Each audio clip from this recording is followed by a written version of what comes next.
their population will rise.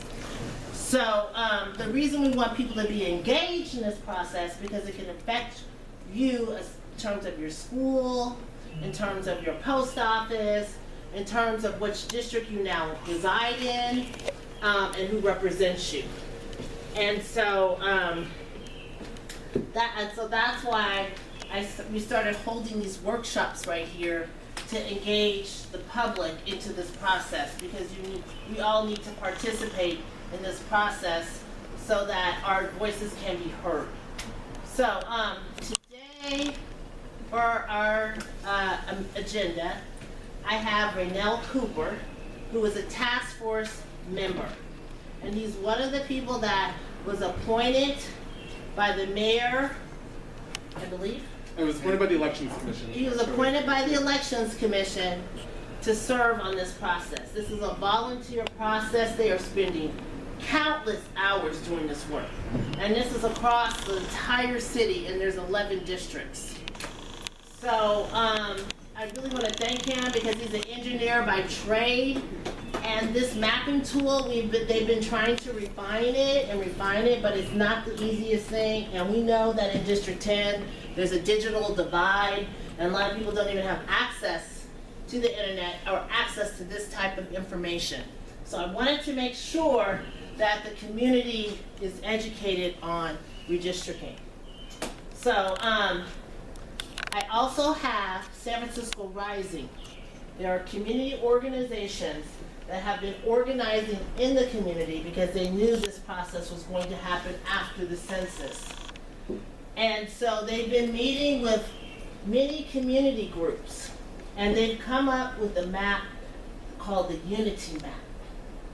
And so we're going to show today the current map that has been proposed for District 10, and we're going to show the current Unity Map. Now I want you guys to understand these maps are in a provisional stage. So when you engage into the process, there's civic engagement, then they will, and your voice will be heard, and it can impact what is going to happen, the outcome. So we'll also end it with what we do next and how to do a community of interest story. So we're going to get started, and so I think what we could start with is Mr. Cooper driving the machine and telling us what's on the site and driving the site, and then we will, after 20 minutes, and we'll go to San Francisco Rising, and they will propose their map and do the same thing, and then we'll ask questions. Thank you. I'll just start speaking. Before you start, I just want to say, I think I printed out the map version 2A and B in hard copies, so I don't know if you have some as well, but if people want to see hard copies, we do have those. So let me know if they're helpful when to pass them out. Oh, okay, you can pass them. I guess it'd be helpful now. Thank you for That's the one that's up there right now. 2A. 2A and 2B, yeah. So thank you. As Cheryl said, my name is Raynell Cooper, member of the Redistricting Task Force. It's been a long process. We've still got a little ways to go. I'm really glad that we're, as the maps are starting to come out, we're getting a lot more outreach and a lot more interaction. Member Chema Hernandez-Gill also here. I'm just starting going over the process. You can correct me. But yeah, so we were created as a task force in September of last year, and during that time we were sort of doing mostly administrative work, and then went out to the neighborhoods to hear about communities of interest. These could be neighborhoods, could be any sort of area that brings people together over shared cultural interests, shared economic interests, shared religious interests, things like that, into these neighborhoods. And we wanted to hear all about that. Then we started to dive into the mapping itself. And the way that's working is the task force is working with a consultant, working with a company that works on the mapping software, and our first round we gave them a set of instructions. They followed that and created what was map 1A.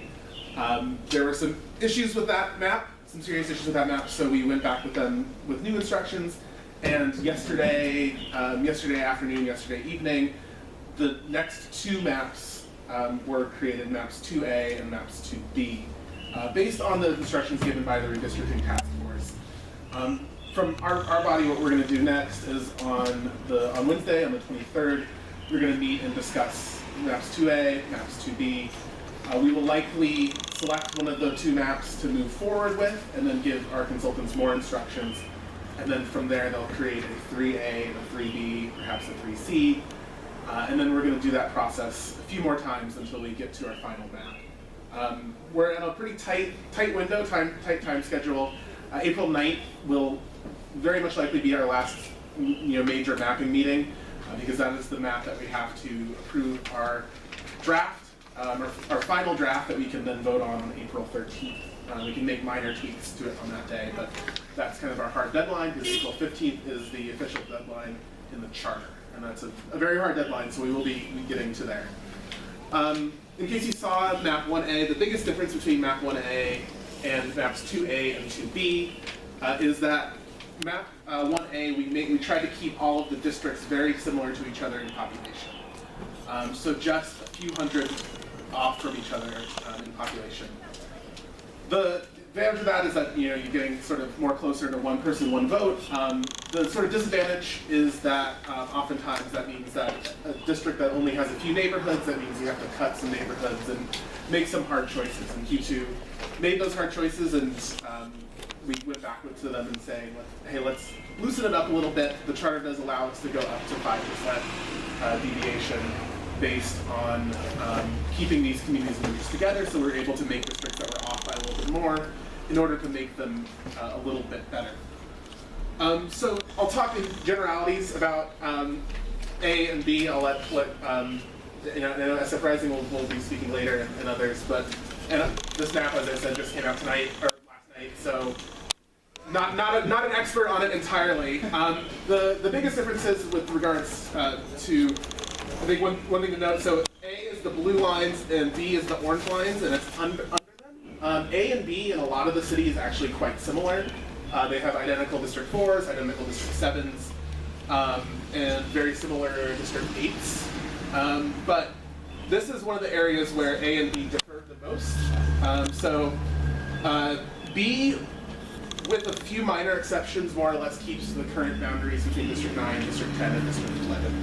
In B, Sunnydale is with Visitation Valley, Little Hollywood, Bayview, Hunters Point in District 10, whereas in A, the line moves down to, I believe, Han, and Sunnydale is with District 11, which includes OMI, Excelsior, Mission Terrace, Cayuga, and Proctor, Amazon.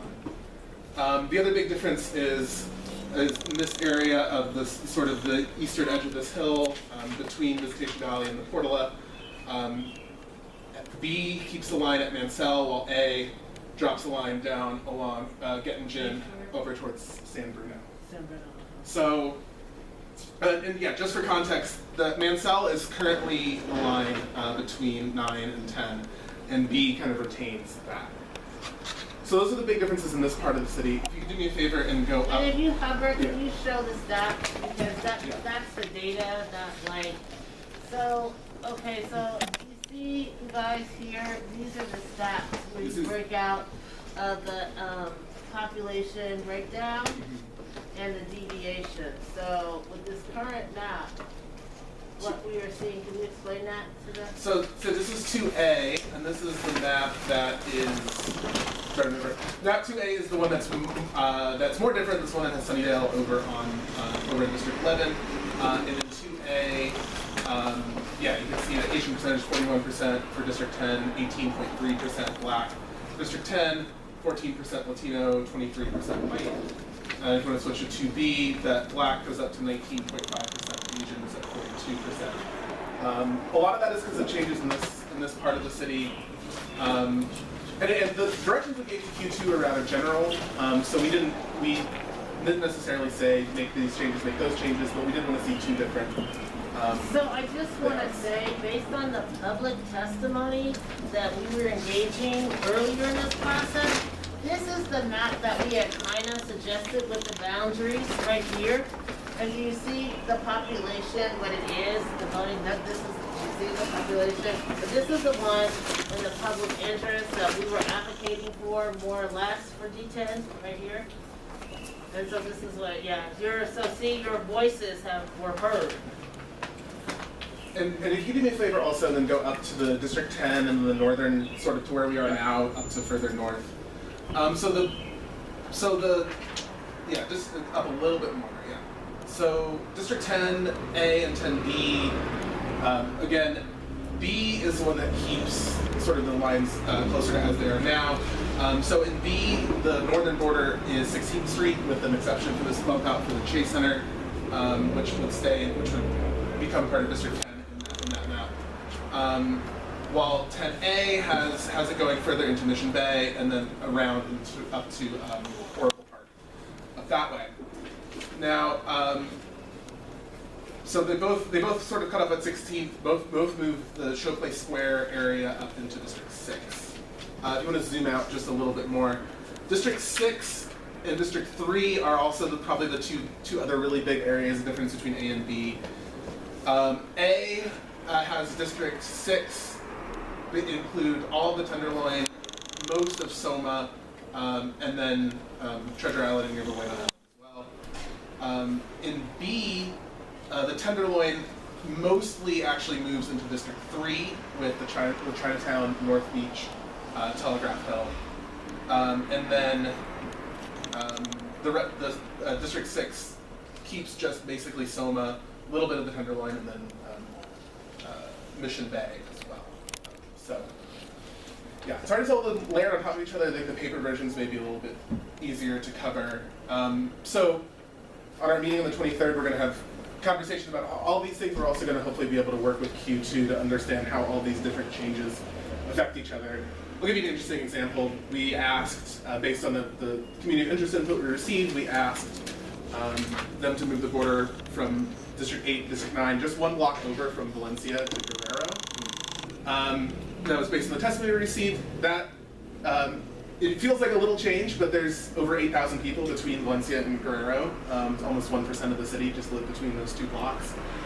So that created some other changes where District 8 now comes over into that section of Bernal Heights. So that's, well, we'll sort of have to have conversations about how we reconcile all of those changes. But yeah, this is, again, just our second draft that we're working through.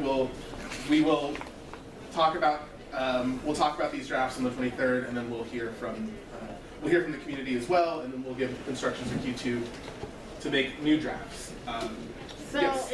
they have new tools on this that we didn't have before, where you can add layers. Mm-hmm. And so on these layers, like if you click, Anthony, if you click up there so we can add a layer, you can see how many community of interest have been submitted by district. Click this, the community of interest. Yeah, publicly submitted communities of interest. Yes. And then if you do that, and then click it so we can see. So in 10, when we click it, publicly. Sorry, well, maybe at the Zoom level it may be hard to see the pop-up, but yeah, and one of the instructions we gave to Q2 was to, wherever possible, not split up the communities of interest. They were able to do that a lot better this time around than the first map, which ended up making a lot of changes to communities of interest that we didn't necessarily agree with. So when you click that community of interest, how can you tell how many have been submitted? I think that's a great question, and I think 1 out of 4. well, so that's just one. That's just in that area on that point. We don't actually have the total number submitted, and that's a good thing that we should get from Q2. Okay, so the reason I raise this is public input is so important. And we're going to teach people how to do public input based on whatever map you think is right, but you still need to do public input. And so public input comes in when you give a testimony, your community of interest, what you have in common, and the boundary lines, and why you want to stay together. And so and you have 2 minutes to speak on that. So we will be in here formulating community of interest stories to submit to the district supervisor, to the task force, so that they can hear from you. And prime example, like if some of you lead this and you say, hey, your community of interest and it includes Sunnydale, you would say your 10B map, recognizes your 10B map released on whatever day is, I forgot the date. Yesterday. Yesterday. Your 10B map from yesterday includes my community of interest, Sunnydale, because we feel connected to District 10. You know, you want to start to also state exact lines and bounds and boundaries and streets, because as Raynell stated, even the slightest change in one part of the map, it could be off by a few precincts. I'll give you an example. In District 5, Japantown, what folks in District 5 like myself have been advocating for is that Japantown add 2 more parcels. But those 2 parcels, it bumps the population out, so you gotta maybe cut something somewhere else. So this is all a math game, because remember, constitutionally, this is a constitution mandated process. Constitutionally, districts have to be proportional. And this is why we have so much in District 10 and District 6 that we gotta, you know, reorganize, because District 6 over the past 10 years, you have Mission Bay, that is now a whole new neighborhood with multitudes of folks. You have UCSF, you have Chase Center, you have something under development right now, Mission Rock. So all of that, you know, it goes into the population growth. So you may think like, well, you know, let's just add all of Sunnydale, but you also got to remember, what are you going to substitute that with? So it's always good to name streets, to name boundaries. So our public comment, when we did do our community of interest, we did just that, what D'Anthony is saying.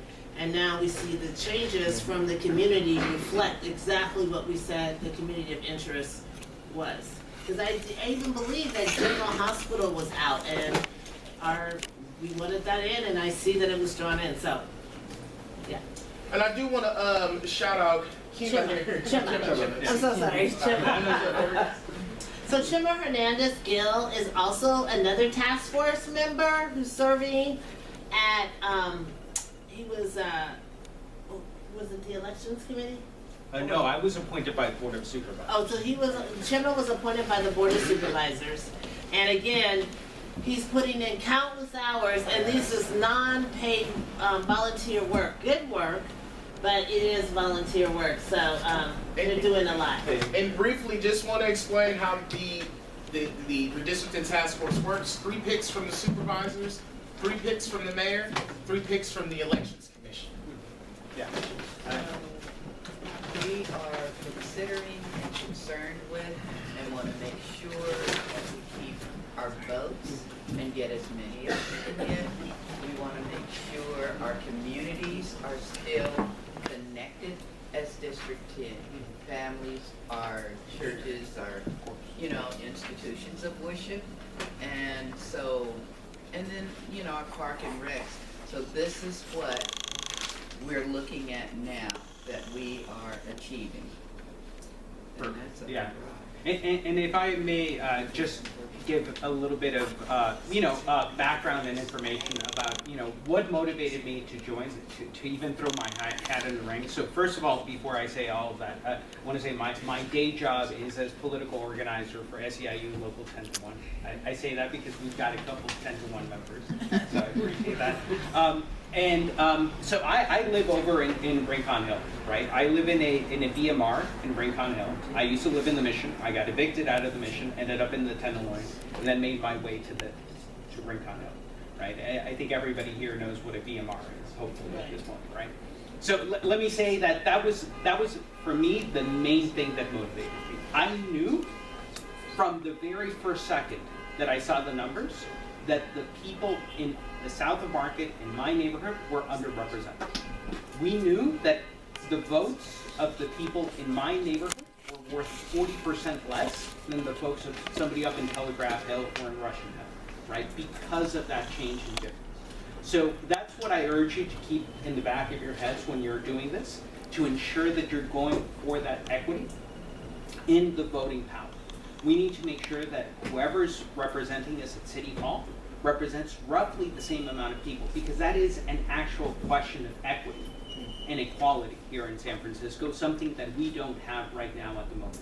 We have neighborhoods, districts like District 10, District 6, that are disproportionately overpopulated. That means that people are not getting the same amount of voice and support at City Hall. So that's what this whole process is about. You know, and I say that because we have had a lot of people come and say, don't make any changes to D6. Don't make any changes